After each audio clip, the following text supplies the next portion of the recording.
నేరుగా వాక్యంలోకి వెళ్తున్నాం మనం. గత కొన్ని వారాల నుంచి ఫిలిప్పులు రాసిన పత్రికని మనం చూస్తున్నాము. ఈ యొక్క ఫిలిప్పులు రాసిన పత్రిక చాలా ప్రత్యేకమైనది. ఇది సంతోషం కొరకు అనేక సార్లు రాయబడి ఉన్నది మనం చూసాము. కష్టంలో ఉండి, చెరసాల్లో ఉండి, అటువంటి సమయంలో అపోస్తలుడైన పౌలు రాసినది. ఇది 2వ అధ్యాయంలో మనం ఈరోజు చూస్తున్నాము. మొదటి అధ్యాయము మనం ఆల్రెడీ చూసాము. సో మొదటి అధ్యాయం మనం ఆల్రెడీ చూసాము. ఇప్పుడు 2వ అధ్యాయంలోకి మనం వెళ్తున్నాము. 2వ అధ్యాయంలో మనం వెళ్తున్నాము. అయితే ఈ యొక్క ఫిలిప్పులు రాసిన ఈ యొక్క లెటర్ని మనం చూస్తే, మొదటి అధ్యాయం అంతా మనం చూస్తే ఒక మాటలో చెప్పాలంటే క్రైస్ట్ ఈజ్ అవర్ లైఫ్, క్రీస్తు మన జీవితమును అని చెప్పవచ్చు మొదటి అధ్యాయం. 2వ అధ్యాయంలోకి వెళ్తే క్రైస్ట్ ఈజ్ అవర్ మైండ్, క్రీస్తే మా మనసు అని చెప్పవచ్చు. 3వ అధ్యాయంలోకి మనం వెళ్తే క్రైస్ట్ ఈజ్ అవర్ గోల్, క్రీస్తే నా యొక్క గమ్యము అని చెప్పొచ్చు. ఆఖరి అధ్యాయము 4వ అధ్యాయంలోకి వెళ్తే క్రైస్ట్ ఈజ్ అవర్ స్ట్రెంగ్త్, ఆయన నా బలము అని చెప్పవచ్చు. ఈ 4 మొక్కల్లో ఈ యొక్క 4 అధ్యాయాన్ని పూర్తి చేయవచ్చు ఈ పుస్తకం. సో మొదటి అధ్యాయంలో మనం ఆల్రెడీ దీని యొక్క ఎక్స్పోజిషన్ చూసాము. దీంట్లో ప్రత్యేకంగా మనం ఏ వర్స్ చూసామంటే, ఇందులో నా మటుకైతే నాకు బ్రతుకుట క్రీస్తే, చావైతే లాభము అనే విషయాన్ని మనం చూసాం. ఈరోజు మనం 2వ అధ్యాయంలో మొదటి వచనాన్ని మనం చూసుకుందాము. మొదటి కొన్ని వచనాలు మనం చూడడానికి ప్రయత్నం చేద్దాం. ఒకసారి చదువుకుందాం.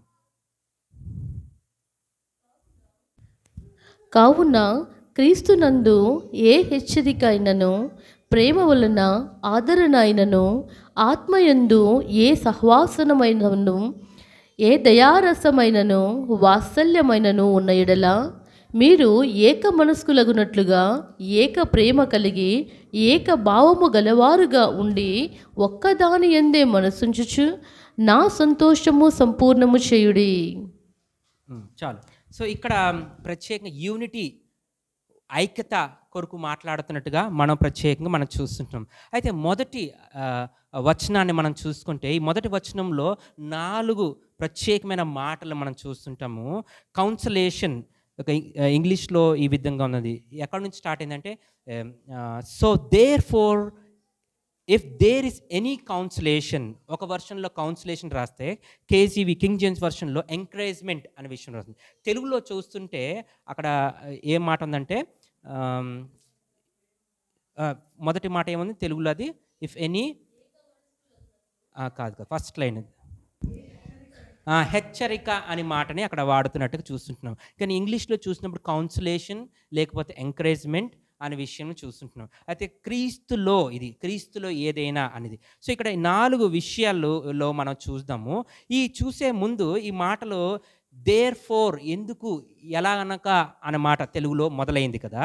సో అది మొదటి అధ్యాయంలో, ఈ యొక్క మొదటి అధ్యాయంలో 27 నుంచి 28 వచనాలని క్రోడించి అక్కడి నుంచి ఈ మాటల్ని కనెక్ట్ చేస్తున్నట్టుగా మనం చూస్తున్నాం. కాబట్టి ఏం చేస్తున్నాడంటే, ఆ సమస్యలు ఉంటున్నప్పుడు మీరు క్రీస్తులో ఐక్యత కలిగి ఉండాలి, బలంగా ఉండాలి అని మొదలు పెడుతున్నాడు అక్కడ. అది అక్కడ చెప్తున్నాడు. అయితే సమస్యలు అంటున్నప్పుడు కాన్ఫ్లిక్ట్స్, సమస్యలు లేకపోతే ఈ యొక్క డిఫరెన్సెస్ అన్నది, ఈ కాన్ఫ్లిక్ట్స్ లేకపోతే ఈ యొక్క సమస్యలు అనే విషయంలో వస్తున్నప్పుడు, శోధనలు అనే విషయాలు వస్తున్నప్పుడు, ఎవరికైనా 2 రకాలమైన శోధనలు ఉంటాయి ప్రతి విశ్వాసికి.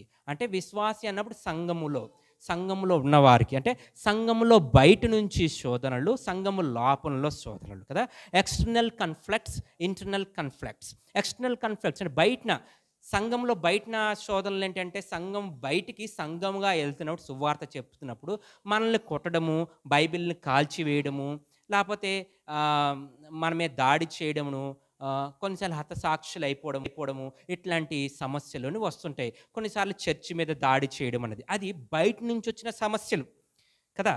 పౌలు రాసినప్పుడు బయట నుంచి వచ్చిన సమస్యలు కొరకు చెప్తున్నాడు అక్కడ. అయితే అట్లానే 2వ అధ్యాయంలోకి వచ్చినప్పుడు లోపల ఉన్న సమస్యల కొరకు మాట్లాడుతున్నాడు. అంటే సంఘంలో ఉన్న లోపల ఉన్న సమస్యల కొరకు మాట్లాడుతున్నాడు చూస్తుంటాం. ఇంటర్నల్ కాన్ఫ్లిక్ట్స్ అంటే ఏంటి? లోపల ఉన్న సమస్యలు, ఎటువంటి సమస్యలు ఉండొచ్చు? లోపల ఉన్నప్పుడు ఎటువంటి సమస్య అంటే, సహోదరి మధ్యలో ఒక బ్రదర్ మధ్యలో, లేకపోతే యూనిటీ లేకపోవడమును, ఐక్యత లేకపోవడం. కాబట్టి ఐక్యత కొరకు మాట్లాడుతున్నాడు. ఎప్పుడైతే ఐక్యత ఉండదో అది చాలా ప్రమాదకరంగా మారుతుంది. కాబట్టి ఐక్యత కొరకు ఇక్కడ ప్రత్యేకంగా మాట్లాడుతున్నాడు చూస్తుంటాం. కాబట్టి ఇక్కడ ఇక్కడ ఇక 4 విషయాల్లో చూసినప్పుడు హెచ్చరికలు అన్నప్పుడు ఇంగ్లీష్లో చూసినప్పుడు కౌన్సిలేషన్ లేకపోతే ఎంకరేజ్మెంట్ అనే విషయాన్ని చూస్తున్నాడు. సో ఎటువంటి హెచ్చరికలు? ఈ హెచ్చరికల్ని గ్రీక్ భాషల్లో చూస్తే, ఇక్కడ ఈ యొక్క పదం గ్రీక్ భాషలో చూస్తే పర్కలిస్, PARAKLESIS, పర్కలిస్ అనే మాట చూస్తున్నాం. అంటే దీని అర్థం ఏంటిది అంటే సహాయము చేయడము, ఒకరి పక్కన నించుని ఒకరికి సహాయము చేయడం, to come along side and help. ఆయన దగ్గరికి వెళ్ళి, ఒకరి దగ్గరికి వెళ్ళి ఒకరిని సహాయము చేయడము, ఎంకరేజ్మెంట్ అనే విషయాన్ని మనం చూసుంటాం. అయితే ఈ యొక్క సహాయము చేయడమును, లేకపోతే ఇంకొక మాటలో ఇదే ఈ యొక్క పర్క్లిసిస్ అనే మాటని ఈ వికీపీడియాలో మీరు కానీ చెక్ చేస్తే దాని అర్థం ఎట్లా, service of supplication for the welfare of the living అనే మాట అక్కడ మనం చూస్తాం. అది మీరు గూగుల్ చేస్తే. సో అది వికీపీడియాలో అర్థం అది. కానీ ఈ మాటలు మనం చూస్తున్నప్పుడు సహాయము చేయడము, సహాయకుడు, ఆదరణ అని మాట్లాడి ఏం గుర్తుకొస్తుంది మనకి? ఎవరు చేస్తారు ఈ పని? ఆదరణకర్త అయిన దేవుడు చేస్తాడు, పరిశుద్ధాత్మ దేవుడు. కాబట్టి పరిశుద్ధాత్మ దేవుడికి ఇంకొక పేరు ఏముందంటే ఇది పర్క్లిట్ అంటే PRACLET, పరక్లిట్ అని మాట గ్రీక్ వర్డ్లో అంటుందండి. ఇది పరిశుద్ధాత్మ దేవుడు, హోలీ స్పిరిట్కి ఇంకొక పేరు గ్రీక్ భాషలో మనం చూస్తాం. ఇది అయితే పరిశుద్ధాత్మ దేవుడికి మరో పేరు ఏముందంటే, యేసుప్రభు వారు మాట్లాడుతూ అని పునరుద్ధానం కాకుండా మీ మధ్యలోకి ఇంకొక ఆదరణకర్త పంపిస్తాను అన్న మాట చూస్తాము. అది ఎక్కడ చూస్తాము? యోహాను సువార్త 14వ అధ్యాయము 16-17 వచనంలో చూస్తుంటే, ఇంకొక ఆదరణకర్తను మీకు పంపిస్తా. ఆయన ఏం చేస్తాడంటే మీకు ఆదరిస్తాడు, ఆదరణకర్త అనే విషయాన్ని చూస్తుంటాం. అయితే ఇక్కడ ఫిలిప్పులు రాసిన పత్రిక 2వ అధ్యాయంలో ఈ 4 విషయంలో మొట్టమొదటిగా హెచ్చరిక, లేకపోతే కౌన్సిలేషన్, ఎంకరేజ్మెంట్ అనే విషయం మొదటిగా చూసినప్పుడు, మనం క్రీస్తులో ఇవన్నీ విషయాలు ఏం చెప్తున్నాడంటే ఇవన్నీ మనం కలిగి ఉన్నాం. ఈ లిస్ట్లో చెప్పేవన్నీ ఏంటంటే కలిగి ఉన్నాం మనం. ఏదైతే అపోస్తలుడైన పౌలు ఈ 4 విషయాలు ఏం చెప్తున్నాడు? ఒకటి కంఫర్ట్, ఆదరణ చేయడము, సహవాసము కలిగి ఉండడము, లేకపోతే ఆయన దయారసమును కలిగి ఉండడమును. ఈ మొదటి అధ్యాయంలోనే మనం 2వ అధ్యాయం 1వ వచనంలో ఇవన్నీ కలిగి ఉన్నాం మనం. సో ఇవన్నీ ఆల్రెడీ మనం కలిగి ఉన్నాము. అయితే ఇప్పుడు ఏం చేయాలి అంటే, కలిగి ఉన్నప్పుడు ఒకరి పట్ల ఒకటి ఇవన్నీ ప్రాక్టికల్గా మనం చెయ్యాలి అని చెప్తున్నాడు పౌలు, అపోస్తలుడైన పౌలు. సో ఇక్కడ మొట్టమొదటిగా ఈ కౌన్సిలేషన్, ఎంకరేజ్మెంట్, ఆదరణ అనే విషయాన్ని మనం చూసినప్పుడు, యేసుప్రభు వారు కూడా మనల్ని ఆదరించాడు. ఆయన కూడా ఆదరణకర్త, ఆయన కూడా మనం కంఫర్ట్ చేస్తాడు. కాబట్టి మనం ఆయన పోలి తర్వాత భాగంలో చూస్తే ఆయన కలిగిన మనస్సుని అనే విషయం. కాబట్టి మనం ఒకరిని ఒకరు అలా ఆదరించాలి, ఒకరిని ఒకటి అలా ప్రేమించాలి. అటువంటి యూనిటీని మనం కలిగి ఉండాలని మొదటి మాటగా ఆడ మనం చూస్తాం. అట్లనే ఈ యొక్క 2వ అధ్యాయం మొదటి వచ్చిన మాటలోనే ఇంకోటి ఆదరణ అనే విషయాన్ని చూస్తుంటాం.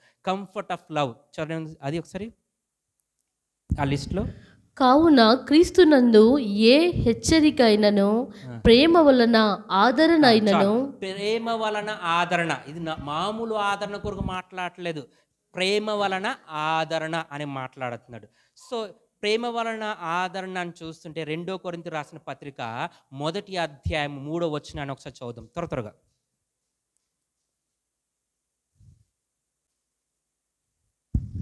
కనికరము చూపు తండ్రి, సమస్తమైన ఆదరణను అనుగ్రహించు దేవుడు, మన ప్రభు అయిన యేసుక్రీస్తు తండ్రియునైన దేవుడు స్తుతింపబడునుగాక.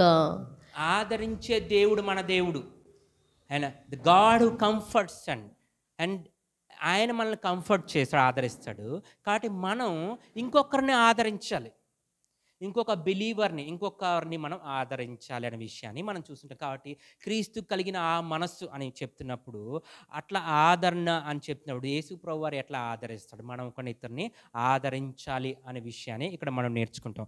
3వ పాయింట్లో ఇదే మొదటి వచనంలో ఇంకొక మాట ఏంటంటే సహవాసం, క్రీస్తులో సహవాసం అనే విషయాన్ని మనం చూస్తుంటే ఏంటంటే సహవాసము అనే మాటని చూస్తుంటే కోనినియా, KONONIA, కోనినియా అనే మాట, ఇది గ్రీక్ భాషలో ఈ మాటను వాడారు. ఇది ఎక్కడ వాడారంటే అపోస్తల కార్యాలు 2వ అధ్యాయము 42వ వచనంలో ఈ మాటని వాడినట్టున్నారు. అది ఇంగ్లీష్లో మనం అక్కడ ఫెలోషిప్ అనే మాట వాడతాము, గ్రీక్ భాషలో ఈ మాట వాడినట్టు. ఇంట్లో షేరింగ్ ది కామన్ థింగ్స్ అనే విషయాన్ని చూస్తాం. చదవండి. అపోస్తల కార్య 2వ అధ్యాయము 42వ వచనం. వీరు అపోస్తుల బోధయందును సహవాసమందును రొట్టె విరుచుట ఎందును ప్రార్థన చేయుట ఎందును ఎడతెగక యుండిరి.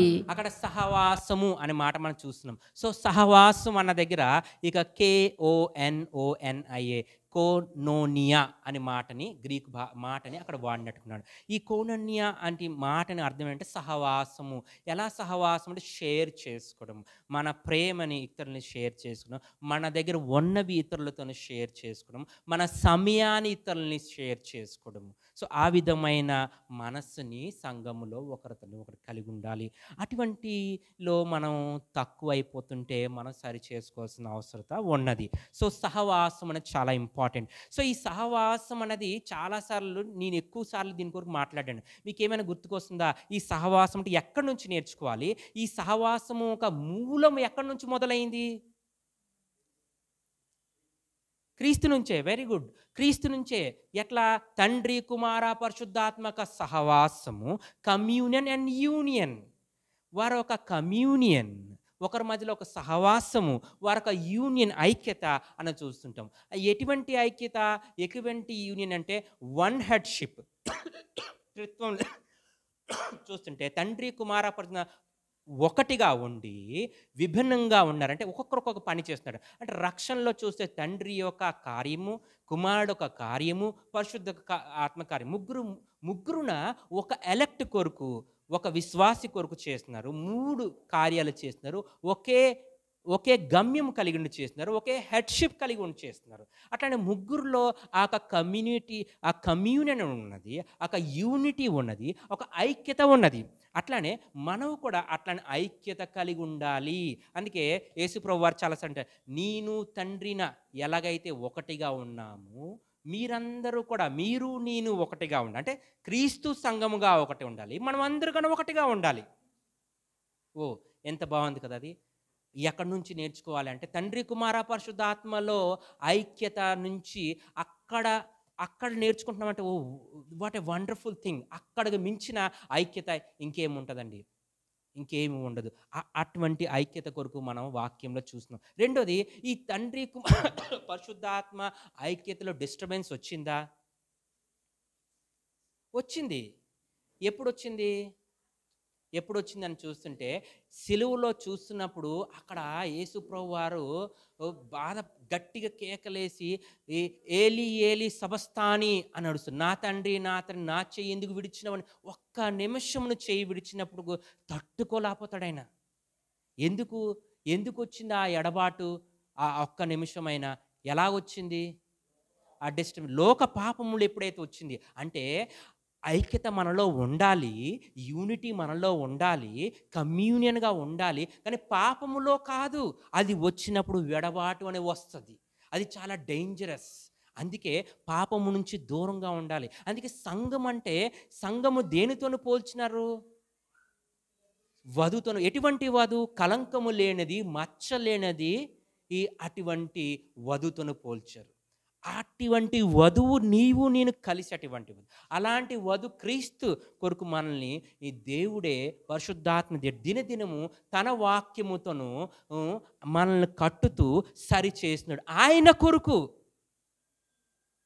ఆయన మనం చేస్తున్నాడు. ఓ ఎంత అద్భుతమైనది. ఎవరి కొరకు నేను మంచి అవడం కాదు, క్రీస్తు కొరకు నేను ఉండాలి. మనం అందరు క్రీస్తు కొరకు మచ్చలేని వారుగా,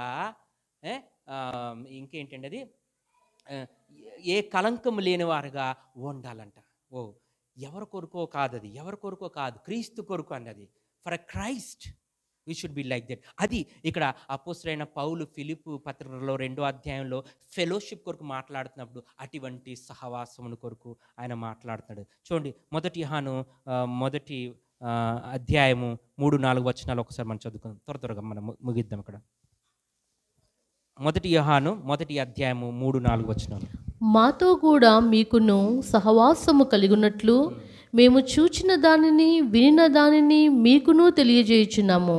మన సహవాసం అయితే తండ్రితో కూడాను ఆయన కుమారుడైన యేసుక్రీస్తుతో కూడాను ఉన్నది. మన సంతోషము పరిపూర్ణమౌటకై మేమేమి సంగతులను రాయుచున్నాము.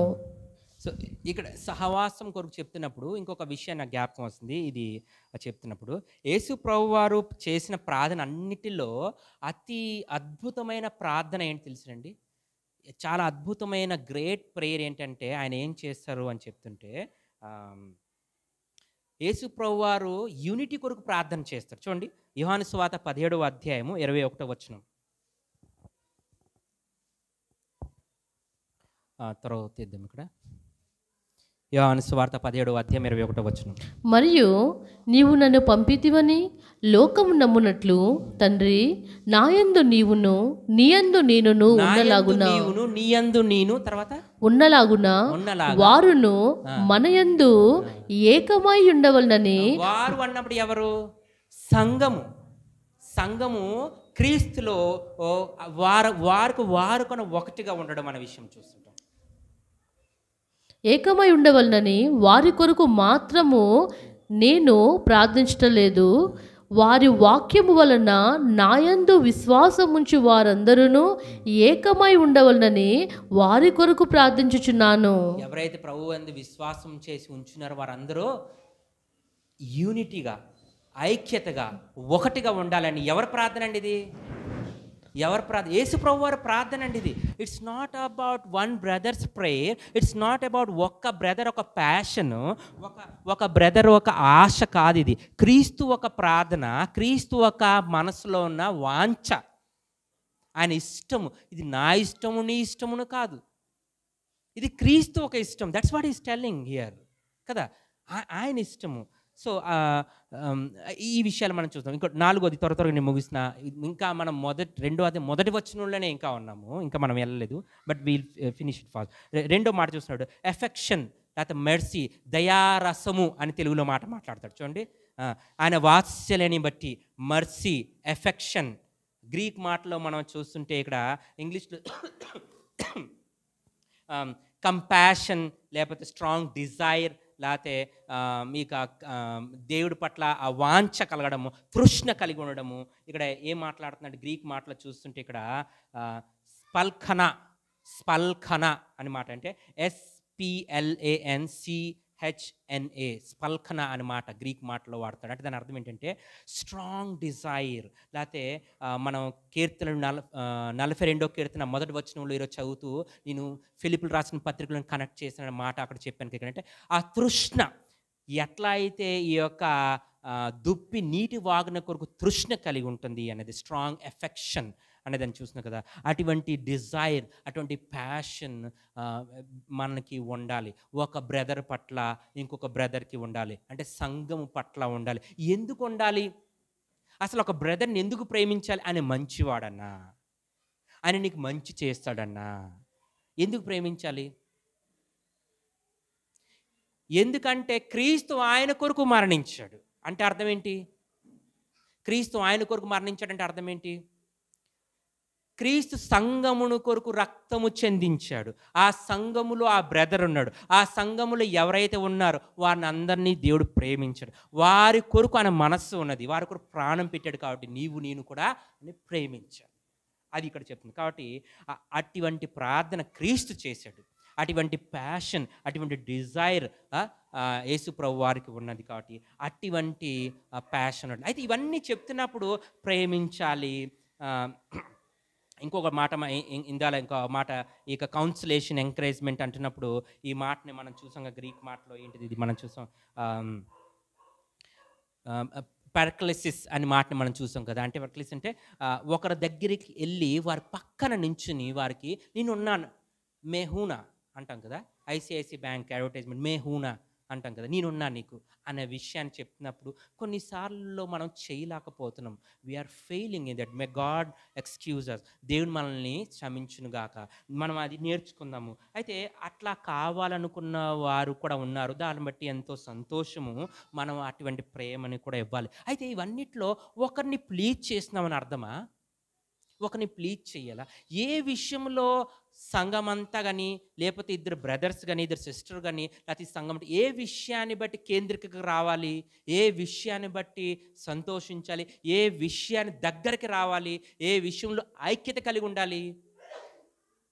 క్రీస్తునందు ఇవన్నీ, క్రీస్తునందు వాక్యమందు, క్రీస్తు వాక్యం దగ్గరికి రావాలి. యూనిటీ అంటే అక్కడికి వాక్యం పరిధి బయటన కాదు.